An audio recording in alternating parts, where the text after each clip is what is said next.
Morning, everybody. Good morning. Good morning. Welcome, Dr. Boyce and Dr. Alicia Watkins. This is where I get together with my beautiful wife, Dr. Alicia Watkins, who's a licensed therapist and full professor of social work, and we talk about issues that are affecting our community. And so, without further ado, I'd like to ask my wife, "How you doing today, babe?" I'm doing pretty good this morning. How are you doing? Doing good, doing good. And in case anybody notices that we sound like we're talking with our head on our pillows, it's because we do. Like literally, when we call this pillow talk, we wasn't playing. Yeah, I can't do this unless there's a pillow around us. Yeah, yeah, yeah. It's But just like we have to stay true to the title. oh, it was like I remember noticing how like the deep conversations we would have, kind of laying, laying in the bed, and how we would just. I was like, oh, we should do a podcast like that. I don't think anybody does something like this. We're just literally talking in the bed. So, but it shouldn't be. I wouldn't do it video wise. So, No, you don't want to see a video of me and my do rag. right, right. And when I sleep, I don't always have clothes on, so that wouldn't work so You well. never have clothes on. Not well, don't be telling all my business, lady. Good Lord. Hey Shirley, how are you? Hey Michael, what's going on, brother? Good to see you. Hit the thumbs up button right now if you could, and also make sure you subscribe to boyceandaliciatv.com. There's the URL on the screen. Make sure you subscribe there so you can, kind of catch the pillow talks. So all right, so Sha'Carri Richardson, let's start there, and then maybe in a little bit we can even talk about the Solutionary Summit, which you joined me on. We did a panel yesterday, which was really cool. That was fun. I never done. That was the very first time we've ever done something like that together, boys. That was Yeah. really cool Oh, in that way. you did a Yeah. really good job, and I was happy. Maj Ray invited us down, and if you live in the Miami area, we'll be here for 2 more days, and yes, so it's the Solutionary Summit, so you can look it up. I don't have the URL in front of me, but if you go to my Instagram, which is the real Boyce Watkins, there's a video up there about the Solutionary Summit. So feel free to come down. Oh, it's such good people there. I had a good time yesterday. Yeah, yeah, great people, and I like solutions. I don't like sitting around complaining about how hard it is to be black. I'd rather solve the problem. Yeah, and really made the focus really clear when you Yeah, actually call it solution. right, right, And it right. was fun hanging out with all the libertarians. Mm, They were great. yeah, yeah. Well, let's jump back to Sha'Carri Richardson. How many of y'all saw the other day Sha'Carri ran again, and it didn't go so well? I think Oh, relative to what you know, when you have a lot of swag and you do a lot of talking, people expect big talk leads to big expectations. Give me a yes if everybody can at least agree with that. That if you talk big, people gonna expect you to back it up. Like Megan Thee Stallion said, "Dog, what's it? Talk big shit, but my bank account matching." Remember that? yeah. And I mean, you showed me the video yesterday, and I just remember thinking, oh God, I hope she comes in first, second, third. Like, I'm still rooting for her. I'm rooting for all of us that run. And I was just like, oh, please come in first, second, or third. And then she, like, didn't. She didn't do as well as we wanted her to do. Yeah, yeah. But the thing is, I'm a track enthusiast, right? I Yeah. mentioned, I used to be a track coach, and Sha'Carri's not really a 200-meter runner. Like Ah, that's not really her thing. And she's a 100-meter dash specialist, kind of like the guy who came on our YouTube channel who ran in the Olympics, Ronnie Baker. Ronnie Baker does not really run the 200 unless he's preparing for the 100.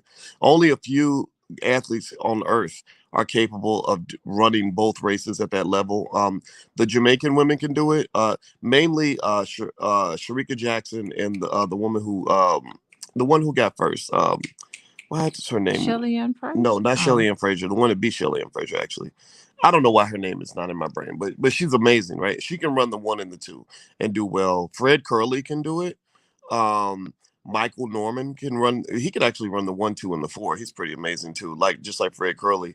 And there's a few people like that. I think Mo was a person that could probably do the 400 and the 800. I don't think she could do the 200. I've never seen her do that. But like, it's hard to do that. That's my point, right? So when Sha'Carri ran the 200, I was very surprised.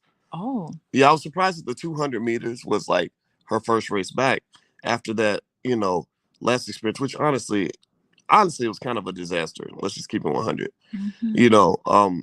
But well, go ahead, babe. No, I was just gonna say, if she's a 100-meter race, why would she do the 200? And when is the 100? Is that today? I I'm gonna be don't think tuning in. I'm gonna check to see. Uh Maybe huh. she's running the 100. because the 100 hasn't been run at that same meet yet. And it's called the Diamond League, and the Diamond League is this, I guess, one of the few opportunities for track athletes to make a decent living. Elaine Thompson, thank you, Jamal Muhammad. I can't believe I forgot.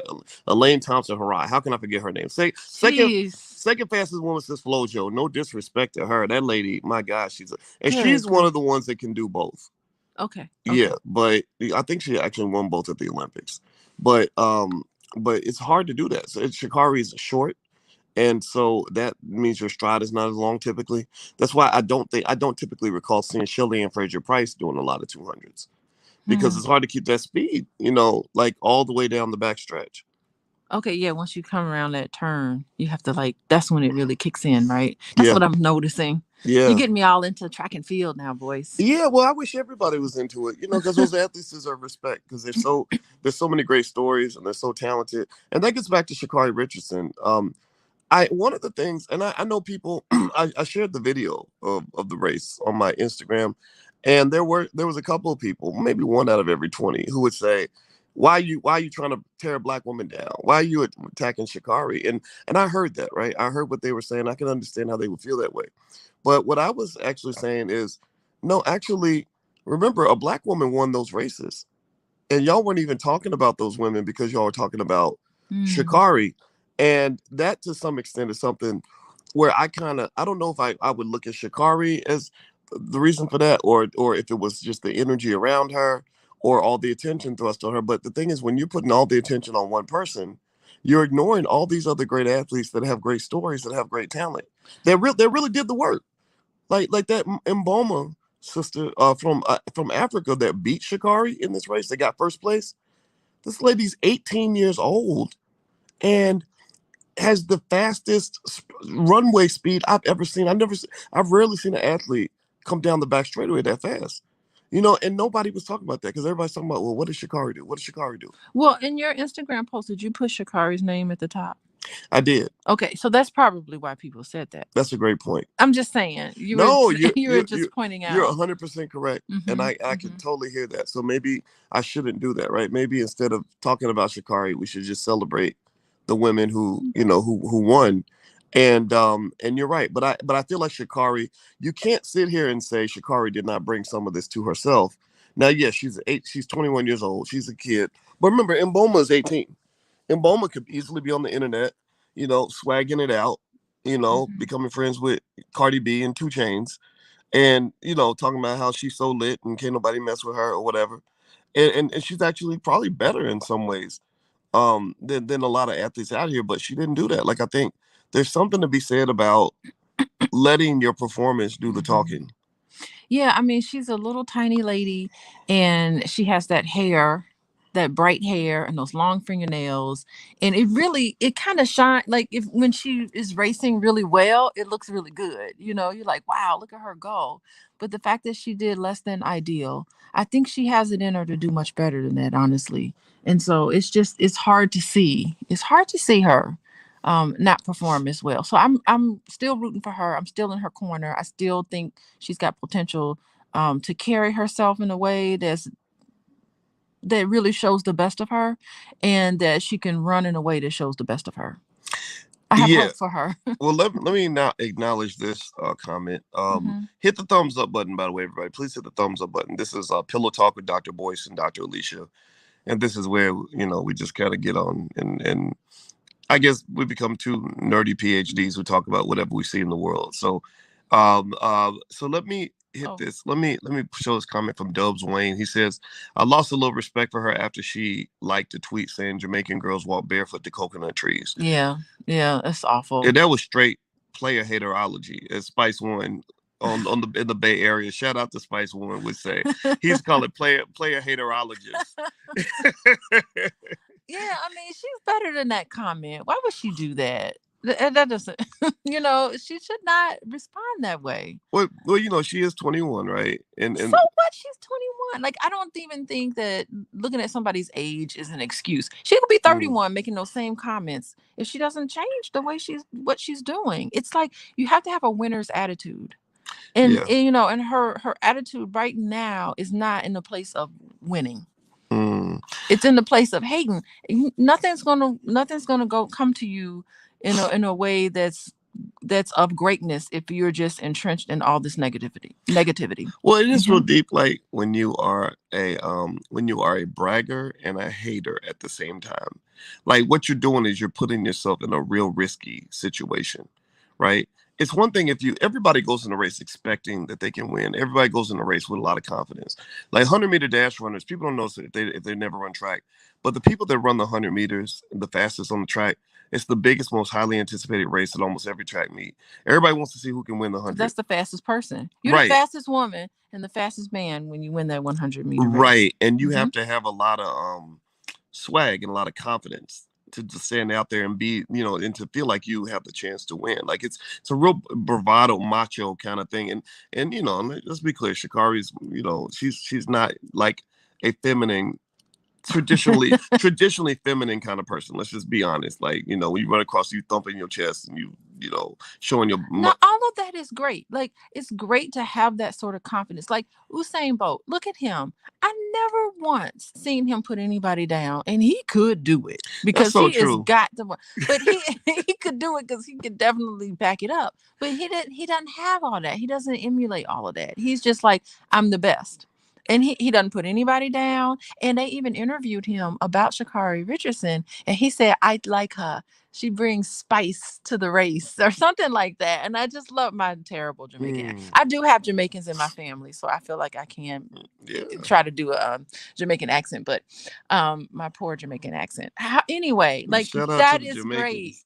What I love Uh-huh. about Jamaica is I love their pride, like their national pride. Oh, heck They yeah. got the Jamaican It's flag on the car. beautiful. They get excited when their athletes win. Like I would love to be a Jamaican sprinter. Like it's just got to be so cool because Oh, you like king everybody. of the island over Yeah, there. and you got all these people behind you, and I mean, and my two favorite Jamaican sprinters on the male side were Usain, of course, and your boy Johan Blake. A lot of Uh-huh. people don't know a lot about Johan Blake because it's Johan Blake is probably the least lucky. He's like the unluckiest motherfucker ever because Johan Blake, if he was not running next to Usain Bolt, would have been known as one of the greatest sprinters of all time, which he actually was. He was, but He nope. peaked at the A lot of wrong people don't. time. Yeah, a lot of people don't know it because they saw Bolt, but they don't realize Blake was breaking records. Like Blake was up there with like the Michael Johnsons of the world. He just didn't get the attention because Bolt was like a once in a generation kind of athlete.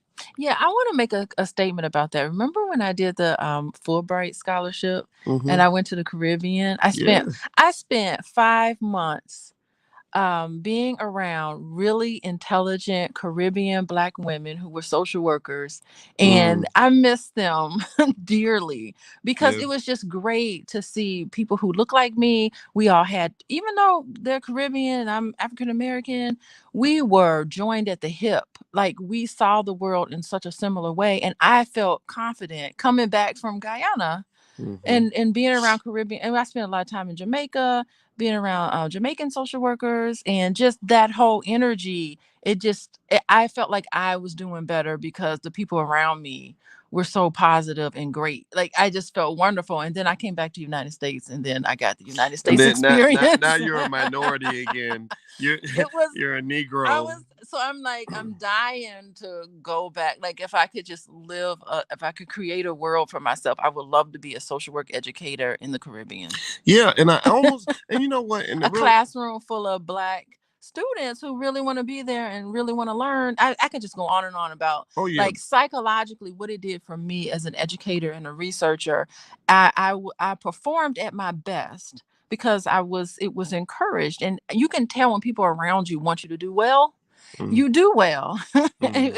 It's that simple. So my just changing your environment can actually change how well you perform. Well, and that really speaks to not to make too much of it, but you know, um, I'm gonna say this: I am not in alignment when I see African Americans disparaging Black people from the Caribbean or Black people from Africa who really want to align with us, who are very supportive. I feel like we got a white supremacy as an enemy, if you want to call it that. That's a big enough enemy. I don't want to make an enemy out of other people that look like me who are trying to be cool with me, you know. And I think that that the mistake we make sometimes, and we'll be like, is that sometimes I think there's something about being African American where we've had just this terrible, unique experience of being Black in America, and it can lead us sometimes to have a crabs in a barrel mindset. Like being a minority has us, you know, sometimes not that we don't have our own greatness. We do have that, but one of our limitations is sometimes we'll be fighting each other Yeah, over but look at. over crumbs, right? But no, but Mm-hmm. what I mean though is like, Mm-hmm. you know, so I when I saw, you know, the attack Sha'Carri made on the Jamaicans, and the Jamaicans didn't attack her. The Jamaicans, if you look at their interviews, they were very graceful. They were asked about the Winners. media baited They them. were The winners. media asked Elaine Thompson. They asked Shirley and Frederick Price. They were Mm-hmm. looking. They were Oh, like, you know they were they were ready. like, you know, you want to talk shit about that girl, and they were like, no, I do not. I would not like to comment about that. Yeah, they were like, I ain't thinking about her. I'm looking ahead. Yeah, yeah. It was Now, a diss, but now, it wasn't really like a diss, right, you like know. when they go low, we go high, and She, well, you know, hmm Shirley and Frederick Price did sneak that little smile into the camera. but it was beautiful, and even like what Sha'Carri Richardson put on her profile page, you know, where they're just kind of smiling. I mean, it all depends on how you want to look at that picture. Like you could be looking at that Mhm. picture as this girl just won this race and she's smiling, or you could Uh, look at it where, oh, she's smiling and laughing at me. And I'm almost certain Sha'Carri Richardson probably interpreted it the mm. negative way, That and hit, that hit negative, ass bitch. yeah, and that negative, even if somebody really hates you, Boyce, you turn around and be like, they don't really hate me, they just don't know me that well, you know, whatever it Mm. is. You got to trick your brain to see things in a way that's just not negative. Just Well, stop yourself from doing that. let's just keep it 100. You know, like one thing you could say, like let's say you compare Shakar to like a Muhammad Ali, right? Which I don't think the comparison could be made completely because Ali he backed his shit up. Yeah. Let's be clear. He said he was gonna be heavyweight champion and he became heavyweight champion, right? But Ali did get his ass kicked. Period. Ali Now, would get how did he lose? well, here Because that's the thing. what did he When do? Ali got beat, Hmm. he did not, from what I recall, really hate on the opponent. He Ah, didn't say, "Oh, well, the only reason he won is because he got lucky," or blah blah blah. Ali would give the guy a hug, and then he would say, "Man, he hit me so hard, I was knocked out for 2 3 days." right. Like he would give props That's how you to the win, lose. and that's really true. Yeah. And I think Shikari tried to do that. Right, she wasn't coached properly on how to do that Hmm. in a way that was authentic. But she did. Remember, she came in. She was like, "I, you know, talk all this shit if you want to." Da da da da. Oh my And then goodness. she says, "Congratulations to the winners, but I'm back. I'm the sixth fastest woman in this game ever." And I'm not gonna lie, I've never heard a track athlete. I can't recall any athlete like shouting out their own accolades. Like usually No. it's up to other people to tell you how great you are. Yeah. If you're the one like Michael Johnson or Allison Felix, I've never heard Allison Felix say, "I'm the most decorated woman in this game ever." No, It you let everybody else say that about right. you. Other people are supposed to, but then again, maybe we're. I mean, I don't know. Are we being old fashioned by saying this? Like, or We could or be. are we being mature adults who you know that she would probably need in her life to mentor her, right? Because it's like because the thing about the internet is these people you got some assholes on the internet. Like There you they'll boost you way up, and then when you fall, they'll literally be peeing on your grave. there you go with your mentor. Like you like to get these hopeless cases No, it's and not hold hopeless. on to it. It's like Nah, I don't there think you go. That exactly. So it's like, mentor somebody with some actual potential. You know what I mean? Like and so. Oh, mentor. Shikari has potential. What the thing is that mentor people who are mentorable. Like in order to be a mentee, you really have to be open for it. You really have to be teachable. And so Right. I think it's like important to mentor people who are actually teachable. Well, Or if not, you just end up with these hopeless cases. well, that is And true. and nothing ever progresses. Well, that is true. I mean, there's some people I've She met. has to be open for it. That is true, right? And that's true. And I think that sometimes that's what hip hop and the white man's money would do to some of the young people. Like like certain I think about certain rappers. Like I remember when I got into like this weird thing. There was really more so between myself and Lil Wayne, but Tyler the Creator popped into the middle of it. I didn't even know who the guy was at the time, and I remember he got real mad at me for various reasons I won't go into, and he's still mad at me. He's still he randomly blurts out my name on a Kanye song, which was weird because I thought that he had forgotten about it. But it was like one of those things where I was thinking, I'm not really gonna sit here and argue with you. You're a kid. You're like young enough to be my son.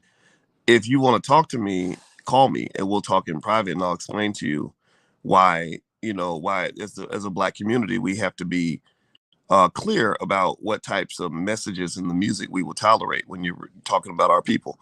You can't just say any old kind of thing because a white man gave you a paycheck. And if you call me, I will tell you. But I'm not going to get into a beef with you on the internet because at that time I was 40. I was like, you're 21. We're not going to do this, right? Because I'm not your equal. I'm not your peer. I ain't one of your little friends. I'm old enough to be your father. But you don't have that respect for me because people gave you money and fame, and that you think that makes you important enough that you don't have to listen to the elders in the Black community. And my point in that is to say that I think with Sha'Carri, you're right. I would be curious to know when an older person has walked up to you in the middle of all the hype and all the fame and all the internet status you have now, and they sit you down and say, look, let me just talk to you about some things that you want to think about. Are you receptive to that? Well, the thing is that it's not. You have to see what your place is. I know it feels good to want, because I just love it when you have all this information, you have all this knowledge. It feels good to want to sit down and talk to youth and try to help them because you can see exactly the turns that they are making that is like totally not productive. Oh, And I yeah. know that you have it, I have it, I feel the same way too sometimes. But it's just this is something that we teach and when I teach people how to become social workers. It's like, please do not help change somebody who ain't ready to change. Like, That's they are true. not ready to change. It can be very dangerous. Yes, well, I do agree with that, you know and I think overall, and also remember we're teachers, right? So we're not mhm. just older people; we're teachers. And one thing I found as a teacher and just as a Black man is, like, when you're talking to a younger person, this is why I encourage young people to listen to older people. You ain't got to let anybody tell you what to do. Don't be threatened by the fact that somebody's giving you a different perspective. Just hear it out because they got references that you don't have. Like, I can look back and I can see what you're doing and say, oh no, that's what Tupac did, and that's what killed him. And I remember details of it. You don't remember details. You know who he is. You know the legend. You don't remember what it was like to see it live and in action, as everybody could sort of see that Tupac's choices and where he was positioning himself, we all knew he was going to get killed. Like, it wasn't like it was a surprise, So the same thing, same thing can happen when you're talking to a young athlete or anybody, where you're kind of like, look, man, like, this stuff has been played out 1,000 times. Let us just share this with you so you don't make that same mistake. And when you Yeah. don't have that cross generational communication and mentorship, you see young people make the same mistakes their parents made, and you don't see it. So generational curses get passed down, generation to generation. So I think with Sha'Carri, anybody could have sat her down and said, look, you are extraordinary. Like, I watched Sha'Carri since she was a freshman at LSU. I did not see her at Carter High School in Dallas, but I did see her as a freshman at LSU, and I saw how much talent she had. I saw when she got pro, things changed a little. I think as a freshman, she either broke the NCAA record in the 100. Like, she did something pretty phenomenal. She's right up there with another great athlete that everybody should know about, named Athing Mo. Athing Mo just killed it in the Olympics, like, blew those women away, and I think the U.S. hadn't won a gold medal in the 800 in like 35 years or 40 years or something. And Athing Mo wasn't just the first one in a while. She was like, she could break the world record. But anyway, so Athing Mo and Sha'Carri in that same stratosphere, along with Sydney McLaughlin, just in terms of these once in a generation athletes. The difference, if you look at those three, is that Athing and the sister Delilah McLaughlin, Muhammad. no, Sydney McLaughlin, Delilah Muhammad, they just kind of just do their work. They'll show up and they'll kick butt, and so somebody coached them to help them understand. Look, when you're trying to get endorsements and all this other stuff, just let other people talk about how great you are. Don't tell if you gotta tell other people how great you are, then you probably ain't that great. Yeah, well, think about it. It's 21 years. So Sha'Carri Richardson is 21 years old. So it took 21 years to make her what she is today. She's not, Mm, that sort of thing is not going to change overnight. mm, It's not just like, here, I'm going to step in and I'm going to tell you right now, here's what you need to do to change what's going on. Like, it'd be nice if it was that easy, but it's not that easy, because it took 21 years to create her for whatever she is today. All of her flaws, as well as she's got a lot of good things going on with herself, so all of her flaws and all of her areas of strength, it took 21 years for that. So you can't just say, I'm gonna pop in right here and I'm gonna fix everything, and then mm, everything will be fixed if you just listen to what I'm gonna say right now. And like, it's gonna take a lot of time and a lot mm, of work in order for her, and it can't be anyone outside of her. It has to be her that's gonna have to be willing and open to actually look at herself and make those changes, mm. and no one can do it but her. That's a great point. Hmm. Everybody, if you're watching, this is Pillow Talk with Dr. Boyce and Dr. Alicia. This is where my wife and I get together and we do, we're both college professors. And my PhD is in finance. My wife's PhD is in social work. And she's very good at it. And so we thought it would be fun to talk to the community and kind of, and not just talk as scholars, but really, we believe in things like Black love. We believe Black men and Black women should love each other and stop beating each other up, not get into that culture. And so we just thought it would be fun to talk to everybody, because you got losers out here like John Branch, who says What you say? Boyce is a simp. But I should leave him in there so he can learn a couple things. But I ain't gonna worry about it. Yeah, I mean, like, when I hear those statements, I really do think it's just, what's his name again? John Branch. Yeah, John Branch is just envious. Oh yeah, absolutely. I mean, yeah, well, It's just really terrible, and I wish love for him. mm, I know, right? I wish he gets it, I because mean, I know when I wish love and when I wish peace on everybody else, I know I get it back. So, I mm, mean, that's what you have to do. Like, instead of being envious of people, why not just wish them happiness, that's so true. that you can invite all of that into Well, I yourself? think, I So think, people like John, he is blocking his greatness by mm, making hateful comments like that. well, I mean, just the idea that you would even have men who think loving a Black woman that there's something wrong with that. Yeah, That right because there, they that got no love from a Black woman. right. Well, yeah, and at the very I least, guarantee you, you dig into their life, well, there are some Black women in their life that treated them in a way that they never should have been treated, and I really feel terrible about that. I really think that they receive the love and attention that they know that they deserve. I well, wish them all well. yeah, I wish that for him too. And I think this links to the Sha'Carri thing too, though, because let's just be clear, Sha'Carri, unfortunately, she's a reflection of what I would refer to as the toxic angle of bad hip hop culture. Now, I'm not talking about hip hop culture in general. There's a lot of good hip hop culture, but there's also some toxic hip hop culture.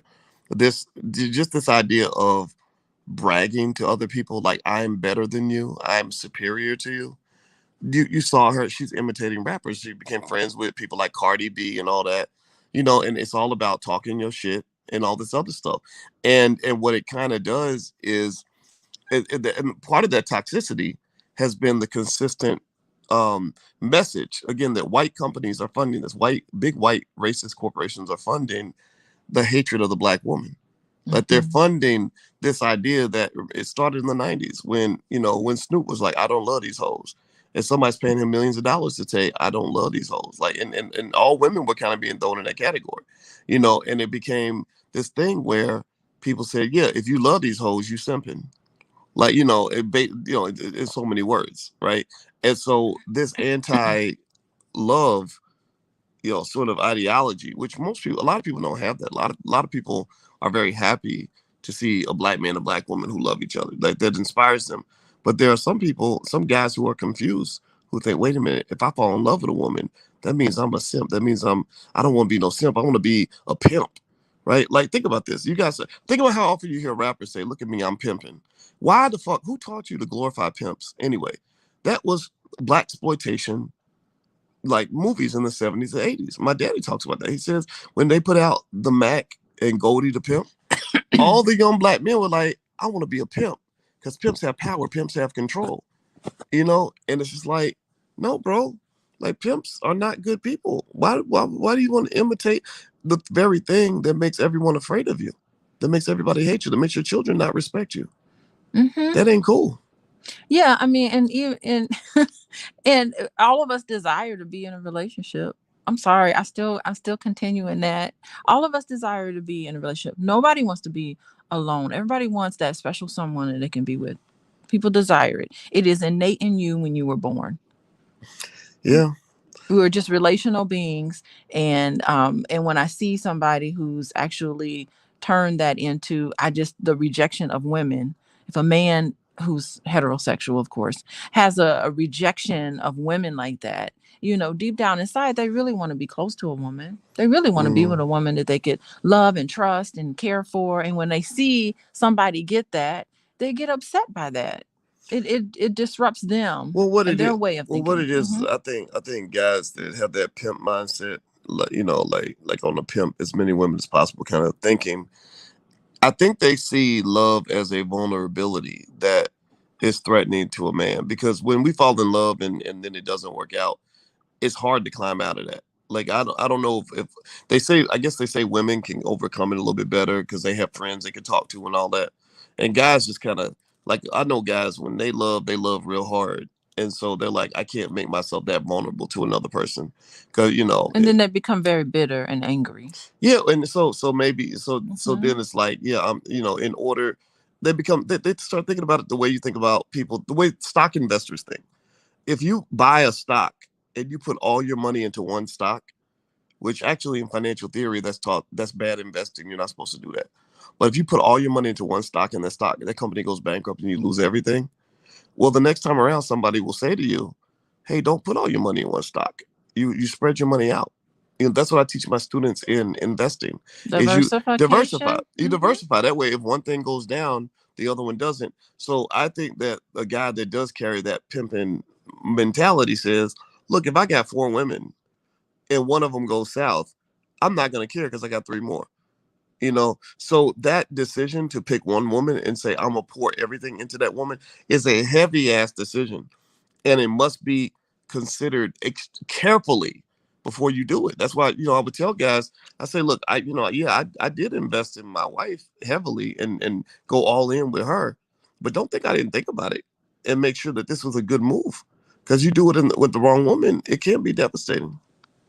Yeah, but I mean, if you're able to trust yourself, if you're able to trust yourself to make good decisions, you won't worry about it so much. You can, and you should trust Hmm. yourself, but you should also take time, think things through, meditate, Hmm. process. That's what that Like means. even, yeah. I mean, like I said something on Instagram today or Twitter that probably made some people mad at me. What you I, I say? Oh said gosh, I you made said I somebody said mad. the most efficient way to get an abortion is to abort the losers out of your bed in the first place. Right? Stop. Don't even have sex with people that are not going to be good parents, so that you're not even pushing yourself to be in a situation where you have to make a hard decision. Yeah, I mean, I think that people have just needs. I mean, some people really feel like they just need to have somebody with them. They have that primal need for that love and that closeness, and sometimes that need overrides their like logical ability to know that this person ain't the right person for them.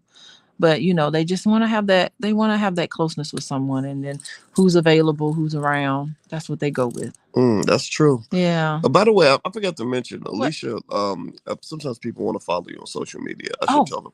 okay. You can follow Alicia on Instagram at Coaching with Dr. Alicia, and her website is coachingwithdralicia.com. She actually sees a lot of couples and individuals and all relationshipy kinds of stuff. She's a licensed therapist and a full professor of social work. So that's her Yeah, I got many her URL. jobs. I know, Many lots of jobs, jobs. boys. Well, I would make it. Working hard. I would make a joke. They always make that Jamaican joke. That Jamaicans work hard. They got many jobs. I don't think that's a bad stereotype to say that Jamaicans work hard. But then again, you ain't supposed to really stereotype. But they say that, like, I have more jobs than a Jamaican. Right? I don't know if that's. I don't know if my Jamaican friends in here are insulted or not insulted. But yeah. So going back with Sha'Carri, Hmm. the reason I brought up hip hop and pimp culture and the toxic side of hip hop is because that's what I see. Like when I see her kind of Hmm. doing this really outrageous, like I'm better than everybody kind of thing. I see hip hop culture because I study hip hop culture very closely. I've been on the Breakfast Club 4 times, and when I every time I would go on the Breakfast Club, I would study what everybody was listening to. So that when I would run into rappers like that stupid rapper that was a one hit wonder, what was that guy's name? Which one? Gold all in my chain. Oh, Gold all I've in my never heard of that ring. song. Gold all, I gotta play it for you. It was back when I was like buried in trying to get tenure. It I don't was know any. It's a chunk of my life that I have no idea what was going on in the real world. And that was when I was getting my PhD and when I was getting tenure. That's right. You didn't have tenure at I that didn't time. have tenure, so I'm like, when did you get tenure? movies and stuff. I got okay. I don't remember 2000, maybe 11 or 12. Okay. I can't remember. Yeah, this was after that, but still. But I'm sorry. I had small children in the house, and so you was busy. I was very busy. I definitely wasn't keeping Trinidad up with. James, that's his name. Is that his name? Yeah, when I saw the video and I was like, what is this? Now, so I put the video on Facebook and people were making fun of me. They said, no, Boyce, this is a spoof. Like, you're stupid because you thought this was a real video. This is a spoof. And I was like, oh, it's a spoof. That makes sense. And it wasn't a spoof. It was a real video. It was a real video. Yeah. Yeah. And some people think that I'm blaming hip hop when I say that's why. Yeah, I mean, that's the thing, Boyce. I don't think that you can. Part of it is hip hop culture, but I don't think you can explain 100% of it. Can't be explained just by hip hop culture. Well, because it can't be. But here's the thing: you have two types of hip hop. You got real hip hop, and you have corporatized, toxic hip hop. I think that people have to make that distinction. So when I talk about hip hop, the negatives of it, I'm not talking about artists like D1 or Kendrick Lamar, or J. Cole, or anybody that uses the power of hip hop to do so. Akila Nihonda. I'm not talking about that. I'm talking about that corporate stuff. That's what I'm talking about too. I'm talking about even the corporatized hip hop that's all negative. Like the issues happening with Sha'Carri Richardson, it can't be 100% explained by this corporatized hip hop. I mean, there's other factors included because then it would be all Black people would be behaving that way. Well, that's the thing. And we aren't. Well, here's the thing about I'm just saying. Right. Here's the thing about corporatized hip hop. Remember, I was a track coach in the hood, and I observed what they paid attention to. I observed what they looked up to. Right. You're right. If you had, we had some kids on our team who had, two parents, who encouraged a certain, way of behaving, right? So they would listen to the rappers, but they didn't identify with what they were hearing.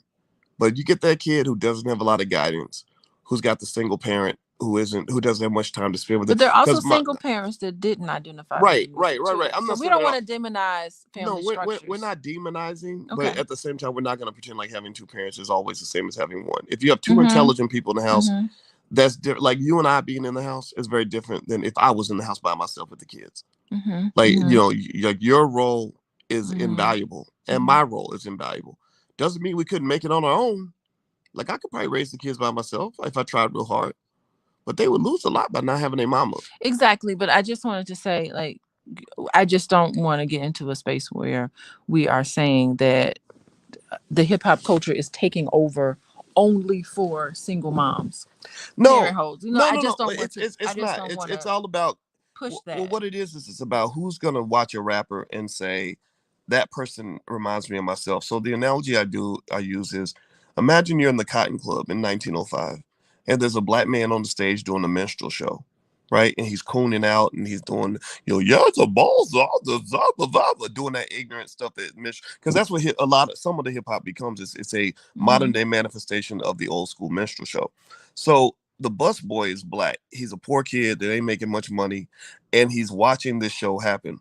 He's serving the white man at the table who's laughing, saying, "Ooh, that boy's so funny. He's so good," and he sees that this Black man on the stage is getting all these accolades that he can't have. He's going to make money. He's getting all this fame. People are clapping for him. Well, the white man isn't going to look at the guy on stage and say, "Ooh, I want to be like him." The white man's kids are not going to look at the guy on stage and say, "Ooh, I want to do a minstrel show."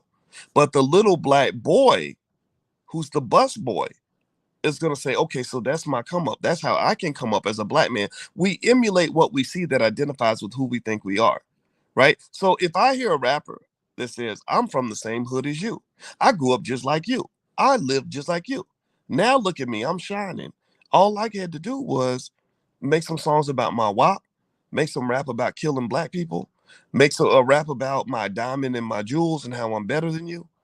And you can be successful like me too. Right? And these rap, and it happens. They'll go Yeah, to it happens for they'll go rappers and athletes and right. basketball players and Absolutely. football. Mm-hmm, Yeah, mm-hmm, yeah. So mm-hmm, so when these athletes and rappers come to like mm-hmm, some public school in the hood, all the kids are like, "Ooh, I want to be just like you." mm-hmm, You know, like mm-hmm. so it affects different kids Not all differently. the kids, but many. Right. Yeah, we Right. leave this black and white terminology, but yeah, many do. Yeah, I agree with It that affects many, totally. but a white kid from Mm-hmm, Iowa is gonna love. He's gonna listen to the music, but he's not of it. He's not mm-hmm, gonna listen to a person that lives in New York in the hood and say, "Oh yeah, I identify with that." He ain't mm-hmm. identify with that. He's like, "Oh, y'all Negroes are for my entertainment." This is just like the Cotton Club, 1905. I'm the white man who's enjoying the music. I'm not really trying to be And you like the go guy on the home to minstrel your show. whatever your life is when you Right. get Their home. real life Mm-hmm. is their real life. This is all fantasy. It's like when I watch a mafia gangster movie. I watch The Godfather. Me and my father love The Godfather. We don't sit here and say, "Ooh, we're going to run our family just like the Italians." We're not trying to be Italian. We don't identify with none of that. Like, the way the talking like fat Joey and all that shit. Like that's not our culture, but we love it. It's entertaining for, Mm-hmm. and it offends a lot of Italian people. A lot of Italian Yeah, people are like, shit, why do you think all of us are in the mafia? yeah, Because it's terrible. Hollywood glorifies that angle Mm-hmm. of Italian. They don't show you all the other beautiful aspects of Italian culture. They just show you the mafia shit because that's what you want to see. So for black people, the same thing. They won't show you all the diversity Mm-hmm. of what it means to be black and all the wonderful things black people are doing. They show you hood shit because that's what they like. They're like, show us some more hood nigga shit. That's entertaining for us. Mm-hmm. Mm-hmm. So Mm-hmm. and I'm just saying that I think it's okay for black people to say, I love hip hop, but I don't believe everything got to be toxic. You know, Mm-hmm. we ain't gotta rap about being hooked on drugs like that's a good thing. We're not here to disrespect our women. We're not here to act like we want to give all our money to Gucci because we throwing away black wealth. We don't want to sit around and talk about, killing black people like it's a sport. Yeah, and it's sad to see all of that because you see all this when I'm talking about potential of people to do really great things. It's really sad to see. Like remember we were watching Snowfall. And Yeah. remember, we didn't talk about this, but remember that one kid in the hood who had a photographic memory and could add things up real quickly and Oh subtract yeah. things. He was like, where did he come from? He was like a genius. How Yeah. sad is it that he's a drug dealer on that show? That was, you know what? I think that scene was probably the saddest scene in the entire show It was sad. Yeah, you're right. There because was he that was a one scene. Yeah, genius. where that kid could have been anything. Ah, But he's like, yeah, you're right. You're right. And I think that, and I think and that it's there's kind of. so many of them in the hood. Yeah, and Mm-hmm. Mm-hmm. it's sort of like, but the hood is created by white people, like, and that's the thing. Mm-hmm. But so it doesn't make sense that black people look to white people to be our saviors when they're the ones who destroyed you in the first place, Mm-hmm. right? Mm-hmm. Like you sit around and you say, well, we want y'all to build better schools for us. I don't want them to build shit for me. You ain't educating my goddamn kids because I know what you're gonna put in their brain. No, that's like getting my worst enemy and saying, I need you to cook me some dinner. Mm-hmm. Your worst enemy should not be cooking your dinner. He gonna poison you. So what are we gonna do? We just gonna be like total separation. No, We're gonna it be ain't off about. the No, grid. it's not total. What are It's we not. gonna No, do? it's not total separation. The thing about white supremacy that I hope everybody kind of gets is Mm, that if you clearly overcome it, then white people no longer offend you. They no longer make you afraid. You no longer get mad because a white man says something rude to you. You can be friends with white people because you're like, well, I don't need you for much of anything. I'm not begging. Non-participation. I'm not here to beg you for no job. I'm not begging for your approval. We're just two people talking, and that's okay. Like I have white people in our neighborhood that I'm totally cool with, that I genuinely like because I don't really care what they think, right? So I think that when you talk about what the solution is that we need to, for example, fund more black-owned schools. That's why you and I decided that when we donate to schools, and we've donated to several, and we're gonna keep. We're gonna don't Oh, we make the gotta donation. find some in Orlando. Well, I That'd want be to. nice to do that We could, yeah, for the convention. for the That's right. convention. Yeah, Hmm. and Black Achievers in Louisville. That's gonna be the next Yes. target. I'm gonna write them that check very soon.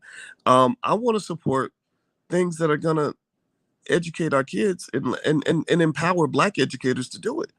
I'm not going to pay Sally from the suburbs. Suburban Sally can go back to her own neighborhood and educate her own kids. No disrespect. I don't hate you. But I want to pay the lady who is right there in the hood, who's really loving the babies and doing everything she can to make sure they're okay. I want to elevate and prop up the Black men who are stepping in, for these kids that ain't got a daddy and everything else. I want to give them, I want to empower them. I'm not interested in empowering pre-existing systems. Like I don't even want to spend money, sending a Black kid to a white university. Now, no disrespect to that, but I know student loans have actually destroyed Black wealth. So I'd rather put money into something where they can be educated by their own people. Well, it's student loans, but it's the fact that once you graduate, you're not getting as good of a job as you could have. Yeah. Otherwise the salaries are depressed. It's depressing. Or what's the word should I say? The salaries just aren't. They're not growing. They're not growing. They ain't making shit. Okay, there you go. That's the right word to use. Yeah, they're not. I mean, yeah, the real wage of the American worker has remained pretty flat. If you take away inflation, it's remained pretty flat for the last 25 or 30 years. And so, that model of like, I'm gonna go borrow $100,000 so I can get a job making 40K. That's not gonna really work for you, and that's actually destroying Black wealth. But it's enhancing white wealth, because the universities that are getting all your money are white-run universities that won't even hire Black people. So you got to be careful, because sometimes you can walk right into the mousetrap. And now going back to Sha'Carri, I would say that with Sha'Carri Richardson, one of the things I'd love to understand is, like, what I'd like to do? I'd like to just sit there and listen to her talk for about 2 hours. Just talk about who you are, what matters to you, how you grew up.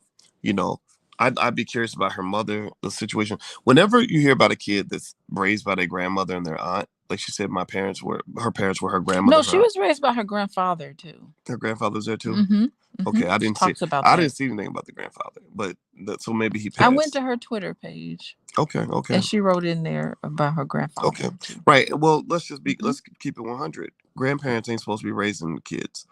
Parents, so we know something. The parents are supposed to raise it, right? So, rather than us trying to be polite and overlooking it, I think that it's okay for the community to do a deep dive and kind of say, what's up with us thinking that it's normal for a child to be raised by their grandparents? Grandparents are old. They tired. They don't want to be taking care of your kids. Why are you out making babies you can't take care of? And so that makes me think about, it makes me wonder, like, okay, were drugs involved? Drugs were involved in both of my fathers, my father and the man who raised me, both had to battle with drugs. One of them won the battle, the other one lost. And, and so to me, wait, who lost the battle? My biological father. I'd say he lost the battle, because he went to prison for dope. Yeah, but I think later in his life, and we don't know really, but it seemed like later in his life he kind of turned it around. Well, yeah, everybody turns around late in life. They done had a health scare. They done went back to Jesus after they got out of jail. Yeah, I get that. But you know what? God bless him for turning it around, because that's a tough thing, and so everybody has their own little trajectory. They have their own trajectory. So he turned it around. So how that's inspiring. He can turn it around, and it's never too late. It's inspiring, but here's one of the things, right? The thing is that when you have children and you're young, your children can't afford for you to wait till you're 50 years old to figure out that the way you've been living is bad. Because by the time, a man who is not, psychologically positioned to do what he needs to do for the children that depend on him, by the time he figures it all out when he's 45 or 50 years old, he has literally been a wrecking ball in the lives of others. Like, he's literally created a trail of tears and destruction in his wake. And so, my thing is, like, if I'm a little baby and I didn't know my dad was 16 years old. I was a baby. Yeah. So it's like that little baby needs you. So I know you got some shit you got to get over. I know you're feeling sad, or maybe some depression, or maybe some bad choices. I get all that. But that little baby needs you. Yeah, there's no excuse. There's no excuse for that. And there's no excuse for the reason why Sha'Carri Richardson was not raised with her mom and dad right there caring for her every whim. Yeah, You like, know, she needed to have had that. well, with Sha'Carri, got caught smoking the weed, which again, because I Mm-hmm. study hip hop culture, I can tell you that is a manifestation of the toxic side of hip hop culture. Not all hip hop. Not all hip Mm-hmm. hop promotes smoking and drinking and all that, but that's like literally. I mentor kids from the hood. All of them smoke now, and it wasn't like that say 15 years ago. Mm-hmm. Every one of them thinks smoking is like a Okay, okay. requirement, right? All right, So relax, relax. Okay, boys, I'm, you're getting all well, you worked know up me, here. You're getting all well, you hot know and me, worked up. I'm passionate about stuff, Mm-hmm. and so to me, um, it was just kind of interesting. I watched how she handles it because I was paying close attention, and she said, and when she first said, I was smoking to cope with the death of my biological mother. Mm-hmm. I said, okay, that's a PR statement. It sounded very PR-ish because she kept repeating it. Whenever you hear somebody repeating the same thing over and over and over and over and over again, that's because somebody had them in a room and said, this is what you say, this is how you No, respond. I believe it though. I believe that that was her go-to way of coping. You know, it Okay. makes me wonder about, better coping skills she probably needs to instill. Her mama could be alive and she still would have been smoking. That's what Yeah, I believe. but the thing is that that's what she is claiming is what she Right. turns to as her coping skills. So I think the point is that it doesn't work for her. You know, she needs to develop more different coping skills, It whatever it could be. is for her. Well, And remember, so, cannabis mhm. is not stigmatized like it used to be, though, right? So I don't, Yeah, but the thing is that it got in the way. Her smoking cannabis got in the way for her achieving her goals of making it to the Olympics. You know, we can talk about the right or wrongs of that and how it shouldn't be that way, but it got in a way and it disrupted her life in a way where it stopped her from doing what she wanted to do as being in the Olympics. And she was hopeful that she'll be there. Now we do hope that she comes back in Paris and she spends these 3 years working on her skill, working on her start and finish or whatever. You tell me about what track people do, but whatever they do to work on her skills, we hope that she does that. But yeah, that's what she clung to as supposedly her coping skills, and it didn't work for her. And I think it would have been nice if she had two parents. That would have been the ideal thing for her. yeah, well, Hmm. I would say And over, whatever they did to you her. know what I'd be curious about? Hmm. Hmm. I'd be curious to know if like what percentage of the other athletes smoke weed, right? You know, Could be. I'd be curious. I don't know because I would wonder. I think I heard somebody say that maybe that's why she's not running well. Is that maybe you're not supposed to smoke a lot of. And how much weed do you smoke, right? Some people smoke every now and then. Mhm, Some people mhm, smoke every day, right? And and I'd be curious um to know how much she was smoking. you mhm, know mhm, because I mean, when I saw her performance the other day, I wasn't impressed. I didn't see, like, because here's the thing with Sha'Carri, the time she's run, if she ran her absolute best race that day with the Jamaicans, she would have beat Shelly and Fraser Price. She would not have beat the other sister, um Hurrah. No, hurrah. Elaine Thompson Hurrah. She would not Mhm. have beat Elaine Thompson Hurrah, but she could have beat Shelly and Fraser Price. She would have Right. been at least one, two, or three, second or third. She Yeah, would have at least yeah. have been. So if I was Mhm. her, I guess if I was her advisor manager, I'd probably advise her. First of all, stick with what you're good at. Stick with the 100 meters. Like, you're not. She's not a 200-meter runner in my view. Because So what was the her thinking the for world that? class one, I don't Mhm, know what the thinking was. Honestly, I really don't. mhm. Um, I'm not here to judge it. Maybe there was financial reasons. Maybe something. I have no idea. But I would definitely say stick with 100. Um, we're gonna chill out on Twitter. When you get that much scrutiny on you, people are going to pay attention to everything. Everything you like, what you follow, what you say, tweets you made years ago, stuff like that. And Yeah, I was very disappointed when I happened to see on her Twitter that she had the word violence, and it's like she was toggling back and forth. Like, should I have done? It was almost, it was insinuating that she should have been violent on the track. yeah, You well, know that y- that was what that was insinuating on her mm, Twitter, and I'm very disappointed to see that in her. Like, what is that? Like, Well, she's just going too well, here's far. here's the thing too, right? Again, talking about culture and how you respond to things. There was another brother. It's funny that a lot of people don't have. No one's talked about this, and because and I might even be stretching when I make this connection. But Mm-hmm. remember, I follow track and field closely, and I was following LSU. LSU has one of the best track teams in the country, and that's where Sha'Carri ran. There was another guy. I think his name was Javon something. I forgot his name, but he was a sprinter and he was the biggest asshole ever. This guy would run, and he literally did something where he was running against a guy from Houston, and Houston's got some really proud sprinters. That's where Carl Lewis is the coach. Oh, okay. And this guy gets the baton on the anchor leg, and he runs down the Houston guy and passes him up.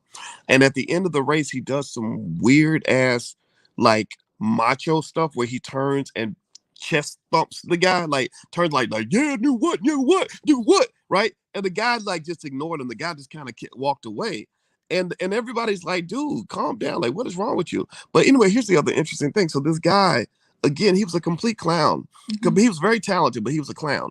Because in another race, now remember, mind you, he was there the same time Sha'Carri was there. This is about culture. Like, what culture influenced you in terms of what you think, Mm-hmm. is like Mm-hmm. the appropriate way to kind of respond when you win. What does sportsmanship look like to you? So the same dude who did the whole stupid chest thump thing, which made him look like a idiot, it's like he was a sore winner. Mm-hmm. He then does another race where he's really fast, so he passes the guy, and he's coming across the finish line in first, right? And he raises his hand, raises his arms up, and it's like basically like, yeah, look at me, look at me. And he's so stupid that he trips and falls, Ah. and he falls on his face and does a flip, and he ends up tripping the guy behind him and injuring him. He spikes the dude in his leg, like, and the guy falls down, and everybody's looking at him like, dude, you're a complete clown because you were showboating, and now you injured another athlete because you don't know how to just run across the line and be Ah. respectful. And that's the thing, like, there is something about sportsmanship, and maybe again, I probably sound old fashioned saying it. I don't know. Maybe being an asshole is not the cool thing to do, but there's something about having empathy for the people that you just beat. When Muhammad Ali, as loud and as braggadocious as he was, right, Oh, leading up to right, the up leading to up the to the fight, fight, he was yeah, like, I remember him talking about you ugly. You right. ugliest thing Right, I see. Ali.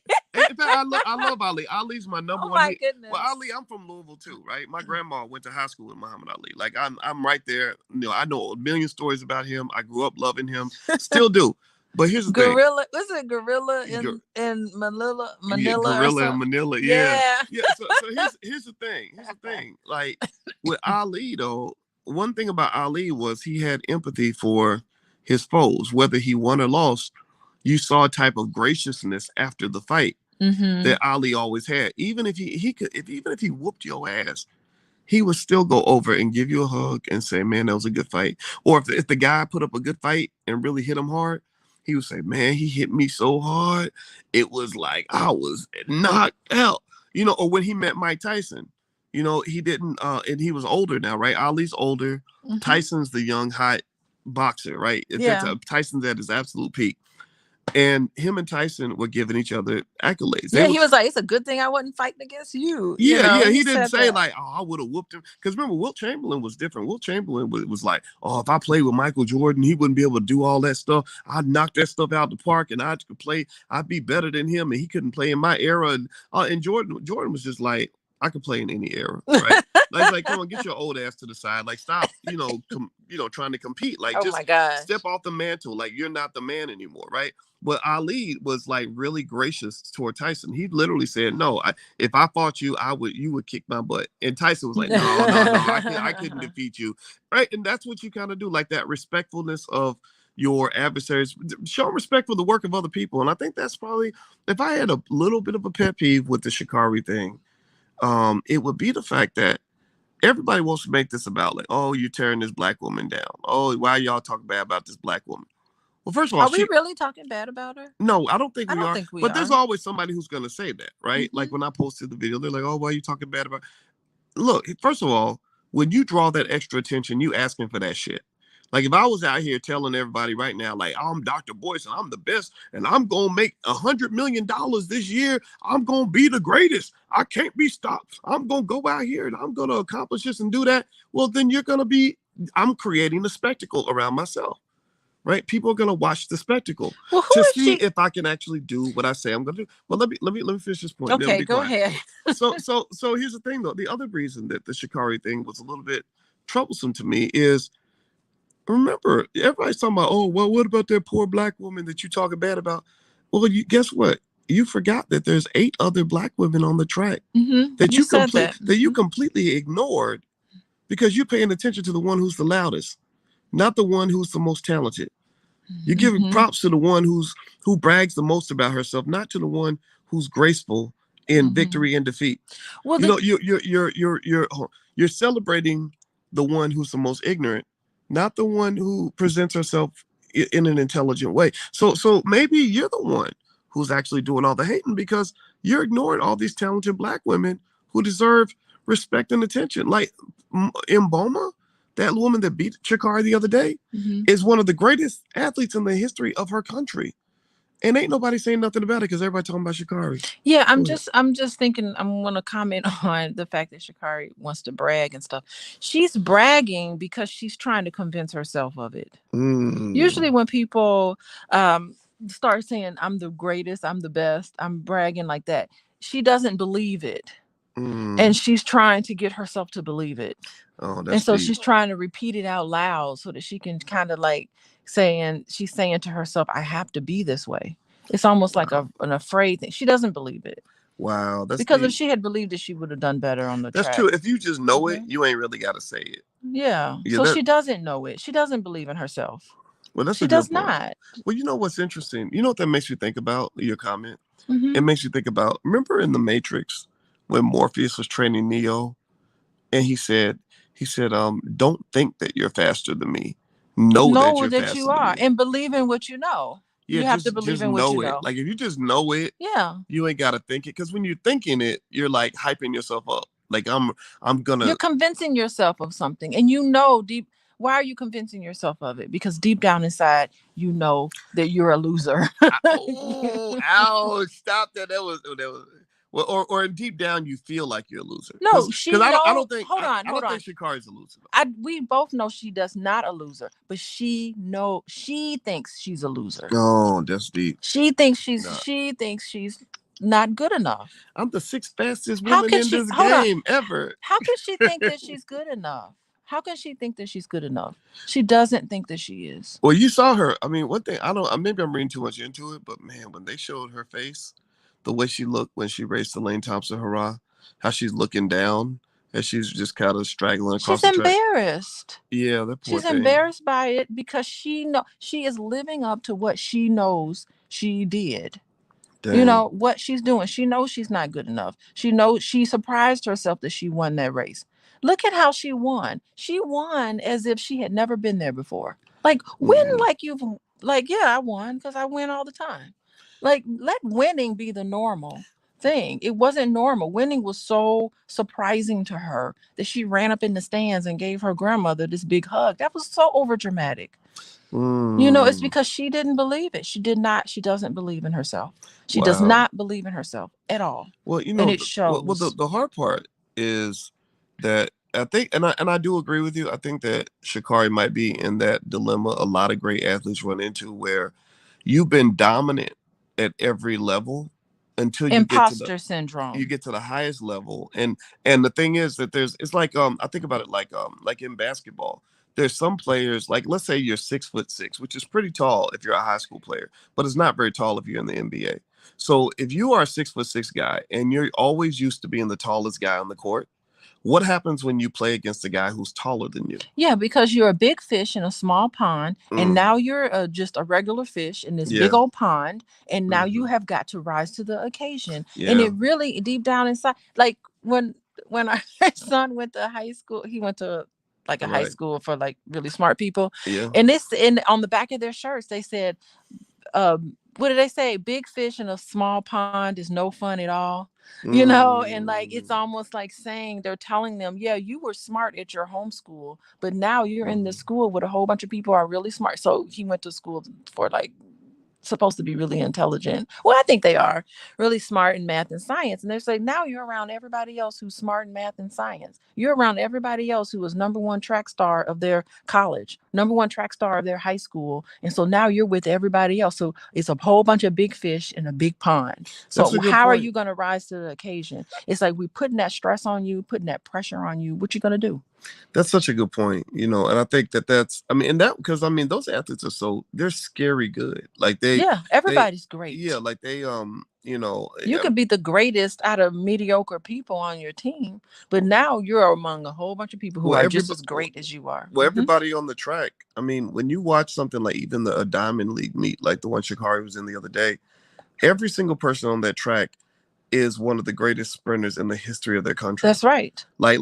Yeah. Not forget being like state champion at your high school or being Yeah. the NCAA champ. There are NCAA champions Who who couldn't even be on there? can't run at that. Exactly. Like there's a guy named Terrence something who won the 100 and the 200 and And got think about like I can't. I'm sorry to hold cut on. you off, boys, but I'm still on this thought. Like think about it. Like you're gonna win a race based on what is it, a hundredth of a second, like a Yeah, thousandth of a second, like they have to yeah. go down to that minuscule of a measure of time just to get the Well, winner because it's like it's everybody's so good.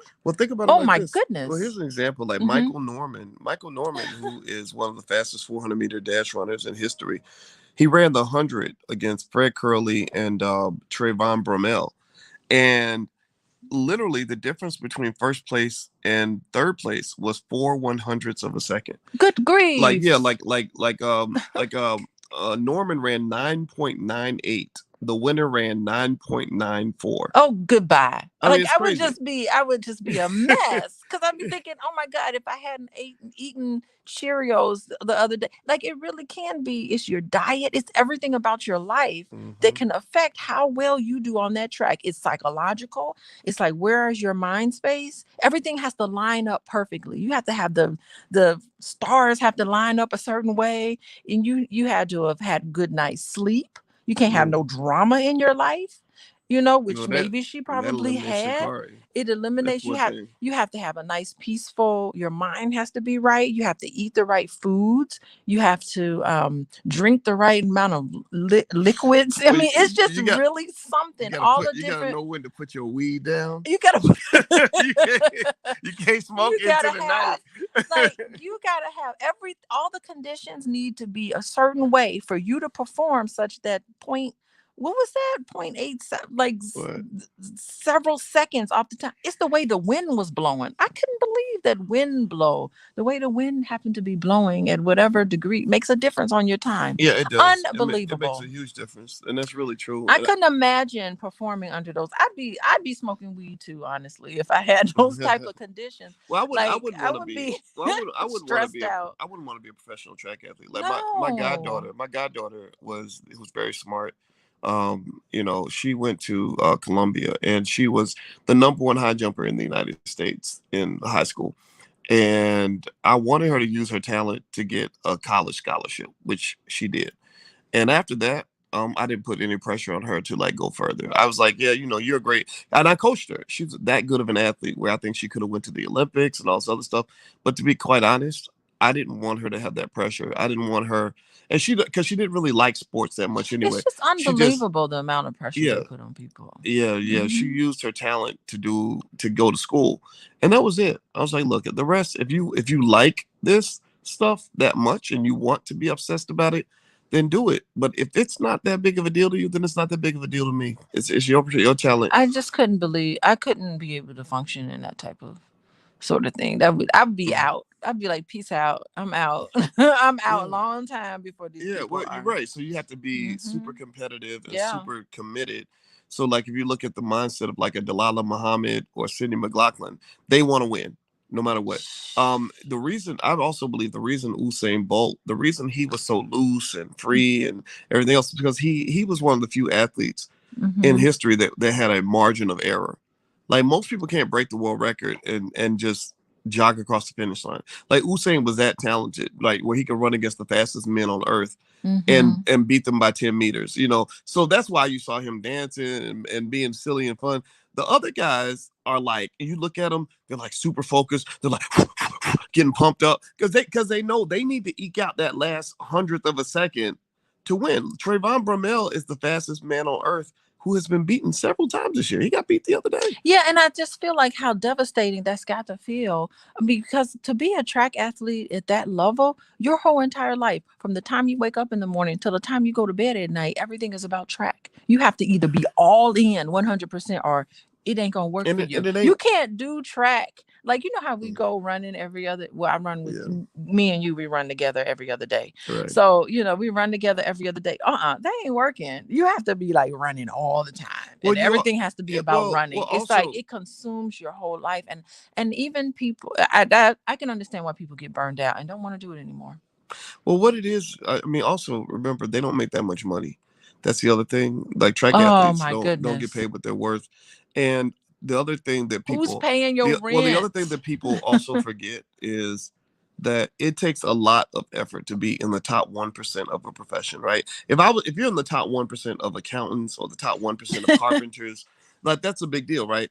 But being the top 1% is very different from being number 1 or number 2 or number 3. It's That's a whole impossible. It different feels level. impossible. Right, being a world-class sprinter means you're really damn fast. Even the guy who gets last place or the woman who gets last place Hmm. is extraordinary. And Like, you know what? but hold on, wait, give me a Hmm. second. Go ahead. And and so so the thing is that there's a lot of pressure when you're talking about not being in the top 1% of your profession, but being number 1 in the world. Like that difference between, like, there's a massive difference. It's almost like how when I found out that um that it takes like so long for a rocket to get to outer space, but then it takes 3 days to get to the moon, and it takes like 9 months to get to Mars, right, or whatever it is, right? Hmm. Right. There's a difference between going to outer space versus going to the moon, and there's a really big difference between going to the moon and going to Mars. So but somebody who doesn't understand space will be like, "Oh, you went to the moon, well, you can just keep going and just go to Mars. It's pretty easy." No, well, the difference between being world class, like being an NBA player, that's like going to the moon. But becoming a Michael Jordan is like going to Mars. That's like a whole nother trip. It's a whole nother level that regular people don't even understand. Yeah, so as you're talking, I'm sitting here thinking about how expensive this is. So I know that if you do not have sponsorships, you are never ever going to make it to the moon. Like, you're never going to be a top athlete. You have to have sponsorships because it is expensive.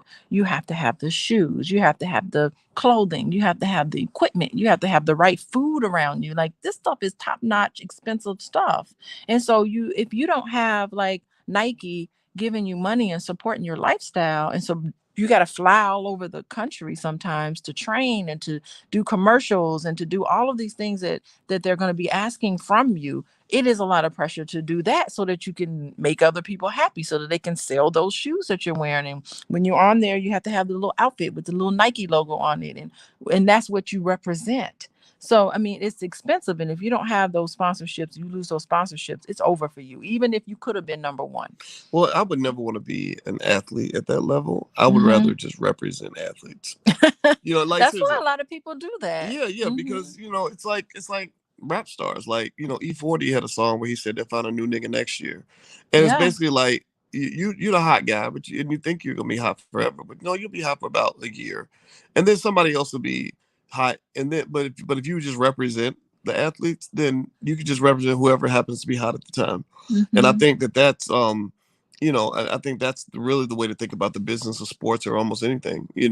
And by the way, this is Pillow Talk with Dr. Boyce and Dr. We've been Alicia. talking for a while. We have been, and we're actually down at the Solutionary Summit.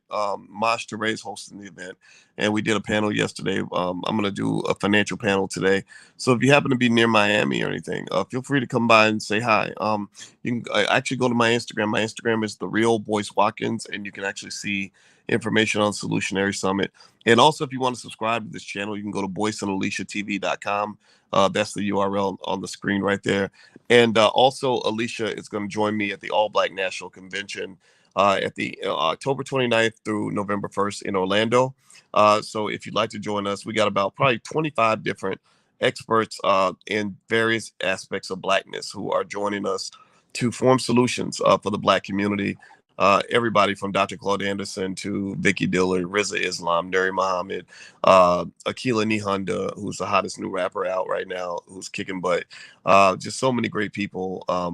Experts on crypto, experts on relationships, experts on stock market investing, people like attorney Nicole Compton, who are experts on getting your business off the ground, which is really a big deal right now, given the pandemic is actually causing a lot of Black folks to lose their jobs. You saw the Black unemployment numbers yesterday; they're actually worse than they were before. So we're here to form solutions, basically. So if you'd like to join us, if you are solution oriented, you can go to allblacknationalconvention.com and join us. We have not just the tickets you can buy for you and your family at the beautiful resort that we're staying at during that time, but also if you want to be a sponsor, if you have a Black-owned business and you want to get your shine on, we have vendor spots, we have sponsorships, all these things. And so we take good care of our sponsors. We give you good promo, all kinds of stuff. So feel free to go to allblacknationalconvention.com if you want to be a part of that. Okay. So I just want to make sure everybody knows that. If you could, please hit the thumbs up button, share, subscribe button if you haven't done it yet. And so maybe we can kind of close out on Sha'Carri Richardson. So I think we kind of covered almost everything, babe. What do you think?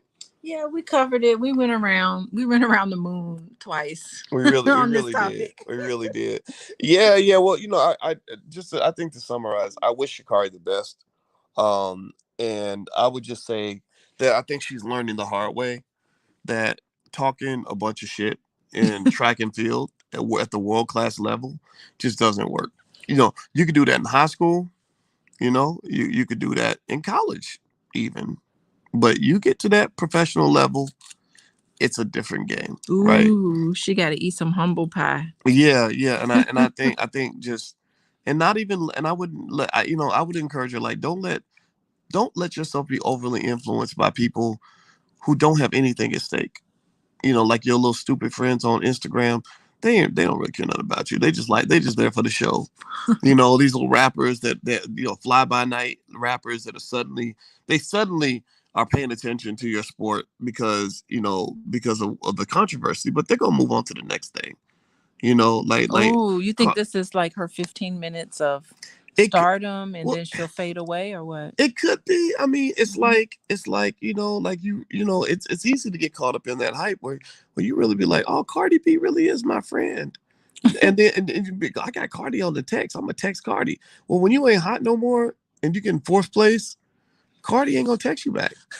I don't know. I don't know. I'm just saying. Yeah, I mean that's sort of the culture of that. It's just like winners want to be around winners.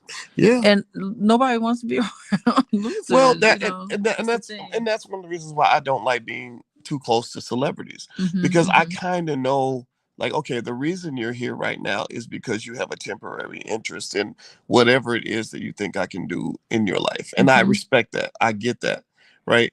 But your real friends are your real friends. Your real friends are the people that was hanging with you when you were broke, not not the people that not the people that that are not that are just sort of popping in because they saw you on the Today Show or something. So are you looking for something? No, I'm just reading. Go ahead. Oh, okay. Oh, yeah. So I personally think with Sha'Carri, I would just tell her, like, look, just do your thing, like focus on your sport, and that will allow you to flourish, because she is talented. She's very, very good at what she does, and I think that all the extra stuff is really unnecessary. And the other thing too is, if you're gonna have the extra stuff, make sure it's working for you, right? Like, because at first it was working for her, right? When the cannabis thing happened, she was never more popular than she was after she got banned from the Olympics for smoking, right? Oh, we were like, oh, that's racist. Right, Even I was right. like, they just Yes. coming down on some Black woman.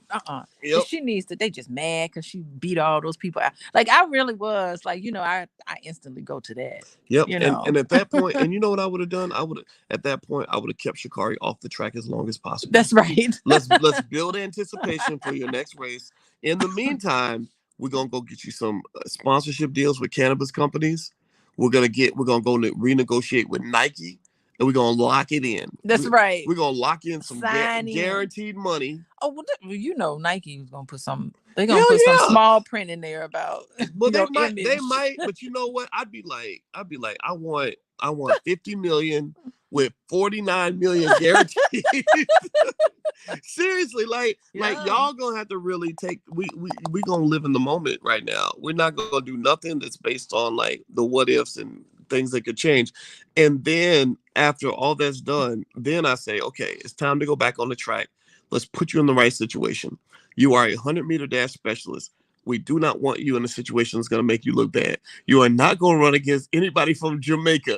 That's right. Make sure the Jamaican flight doesn't quite make it. Yes, They missed their exactly. flight. Oh my goodness. They found some anthrax on the plane from Jamaica. Like, Yeah, yeah, like not to wish anything bad about Jamaicans. yeah, like we would You not. want to have. I would not have. I would be like, you're not running against Shelly and Fraser Price. You're not running against Elaine Thompson Hurrah. Like that's they're gonna have to pay you a couple $100,000 to get you to get in that race because these ladies will kick your ass. And that's what they did. I know Cardi B told you you was the fastest woman ever, but you can't. You can't beat Elaine Thompson Hurrah. She will never beat Elaine Thompson Hurrah. Never. Not at least as long as Elaine Thompson Hurrah is running. Now, the only way she will be able to start winning is if she retires. But here's the problem. Sha'Carri ain't the only young, talented sprinter. Oh, it's going to be some young ones up there. There's some great young women that are running in other that Mboma's sister that beat her yesterday in the 200. Blew her out. That girl's 18. She's a baby. You know, so she's gonna be in the game for 20 years. It's on with the next one. Yeah. So 15 years at least, right? So so I would just say, so you gotta. I think I don't know. Again, I'm not gonna sit here and armchair quarterback it, right? Because I'm not on her management team, right? But if they're listening, they should call me. Like I'll give you free advice. Ask me questions. You ain't gotta pay me no commission. You so want to be helpful. I really appreciate you. I like helping Black people who are who seem to be not getting it quite right. So if they called me, I don't need your money. I don't need you to give me no cut or nothing. If you wanted me to just sit down, all I need is you ain't gotta pay me money. Just pay attention. That's it. That's what I said. Don't pay money. Just pay attention. Get Sha'Carri on the phone. Let's get a conference call. Tell me where you are. I want to hear out everything. Tell me all the details. Aww. And then if you I'm gonna ask your permission. Is it okay if I tell you what I think? And then I'll tell you what I think. So I just really think I don't even understand why that was her first race back. If she wasn't ready, I don't know why she wasn't ready. But if you looked at that race with the Jamaicans, the sisters from Jamaica, she wasn't ready. She ran. You don't run. I'm gonna tell you, I am a track and field enthusiast, right? I'm a big fan. I follow it very closely. Sprinters. You don't think she surprised herself? Sprinters don't typically drop from a 10.6 to 11.1. Oh, so that's like dropping that much is massive. Like that's like Michael Jordan playing in the NBA Finals and scoring 3 points. So do you think she thought too much of her skills? Like she really thought she was better than what she was? Something was off. Something was off. Like that's something that's subtle. That's something you only notice. I'd like to talk to a world-class track athlete who knows the behind the scenes stuff, who could be honest about it. Because a lot of athletes actually have to take supplements. They would call it doping, but I'm not going to be negative with that. But they take supplements, right? So when you don't take your supplements, then that's when you see those big drop offs in performance. Now I'm not saying this was going on with Sha'Carri, but something was off. Like, so what was it? The weed? Did you not practice? Like something occurred because sprinters just don't drop from a 10.6 to 11.1. That's a huge drop. Like people don't understand. It wasn't like you just had an off day. An off day is like, I normally run a 9.85 and I ran a 10.02 or I ran a 9.97. Right? That's an off day. But a 10.6 to 11.1 is massive. So maybe she's adjusting her supplement intake. Yeah, maybe there's they have their back and they're calibrating her supplements. They're like, this combination of supplements, I'm not gonna call it steroids, right? I mean, this combination is not working for you. Maybe she's just testing out a cocktail of things that she's going to take that's going to help. I believe in her. I believe in Sha'Carri. Or if you're under scrutiny from the doping agencies, because I'm sure once you get a positive test for a banned substance, they own you. They test you like crazy, right? And so Because remember, Christian Coleman, the fastest man in the world is. It's funny. Early in the year, the fastest man in the world was Trayvon Bromell. Um, but before him, actually, was Christian Coleman. His number one rival, the guy that would have beat him, was Christian Coleman. Christian Coleman could not run in the Olympics because he was banned. And the reason he was banned is because every time they tried to go to his house to test him for steroids, he was quote unquote unavailable. He was like basically docking. A lot of people think he was dodging the authorities. Right now, he'll say, "Oh no, I never had a positive test." Well, that's because you never let them test you.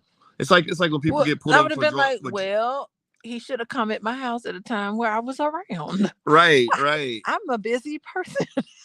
Right. So there's Catch me if you can. right. Well, so I think I would say, one of the things I would have done with Sha'Carri is in terms of just managing the image, like just kind of understanding like you own the moment, but you don't own the future. So owning the moment means right now the whole country loves you. People are paying attention to track who never gave a damn about track before. You did all that. That's great. And so any corporate sponsor that signs you is going to have the eyeballs of the world on her. And really, here's the thing: we could talk all day about being humble and being a good sport and all that, but there is a side of society that likes people that talk a lot of shit.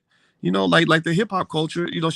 I think she did a deal with Beats by Dre. I think she was on a Beats by Dre commercial. And that all fits like what her brand is, right? So I would go to all those places and make long term deals and they'd be like, well, we only want to sign Sha'Carri for a year. Like, no, you're gonna sign it for 5 years.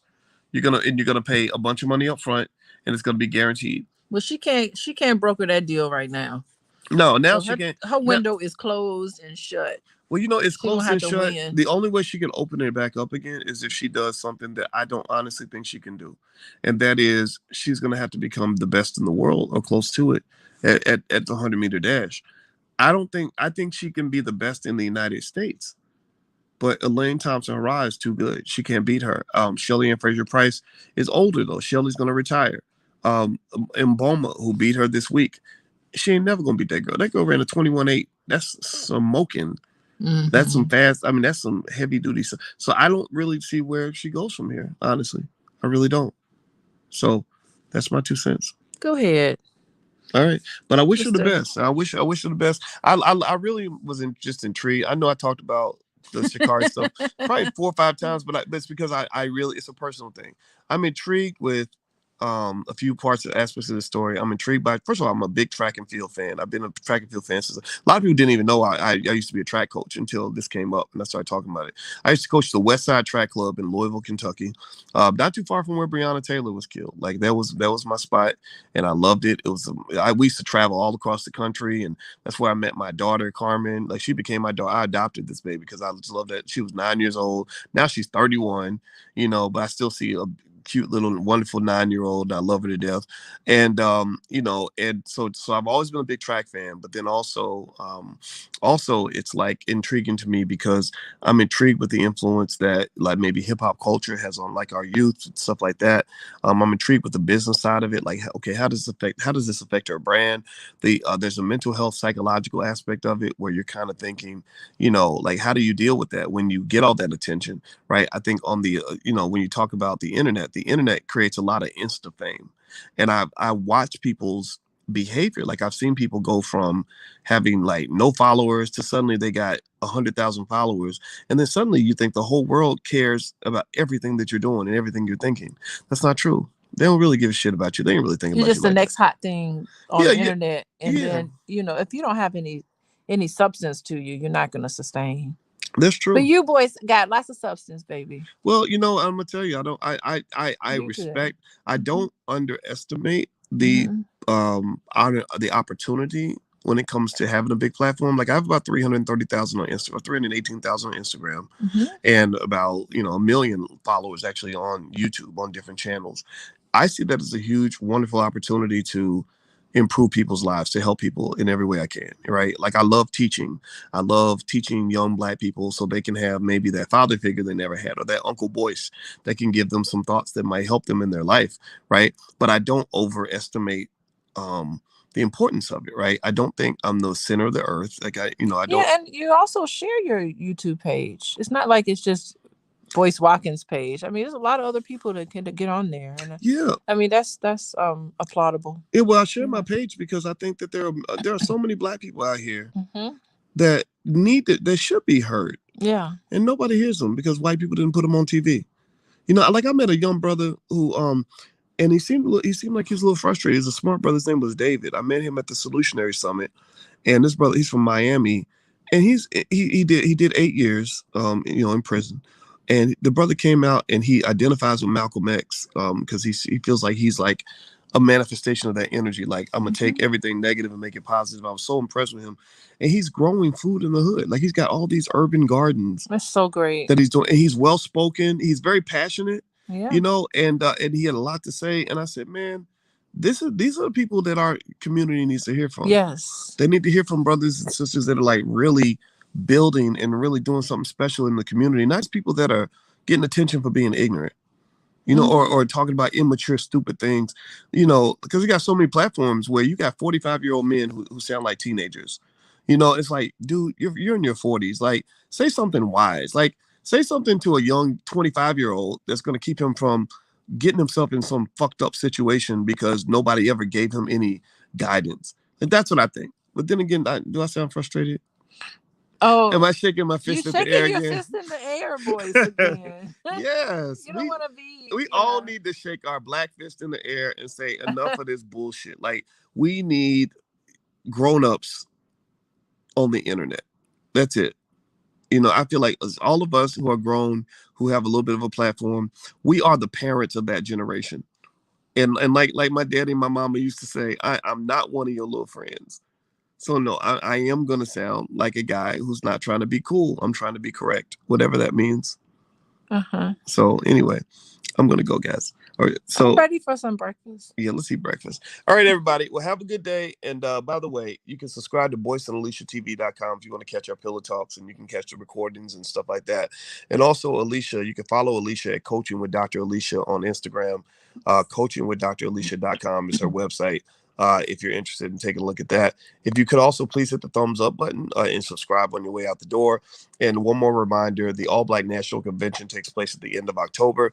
We're going to be in Orlando at the luxurious Omni Resort, and we're going to be there for 4 days, and we're going to be solving problems for Black people. We got panels on the corporatized weaponization of hip hop.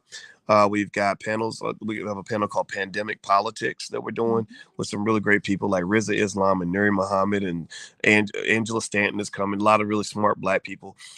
We also are doing breakout sessions on everything from crypto to stock market investing to how to start a business to how to form healthy relationships, forming investment clubs. Trey Baker, who graduated from Harvard University, is going to be there talking about investing and building wealth. Julian Gordon, the leading real estate, one of the leading real estate experts in the world, is going to be there. We just got a long list of really amazing. Vicky Diller, Dr. Claude Anderson. I'm just kind of going down the list. I haven't even hit like maybe a third of the people that are going to be there. So I hope you all will join us. Actually, I got to invite Sugar T. I think I did reach out to Sugar T. I got Sugar T's E40 sister. She's Dr. Sugar T now. She's real smart Black woman that has a lot to say. So we're gonna have some really great people there. So I hope you all will join us. You can go to allblacknationalconvention.com. Bring your wife, bring your kids, bring your babies, mamas, bring your church group, bring your whole family, bring your investment club. Like, it's a family gathering, and it's B1, and it's our thing, and we own this, we built this, and so I hope you'll join us there. So anyway, take care, guys. Have a great day, and we will talk to you soon. Goodbye, everyone. Bye-bye.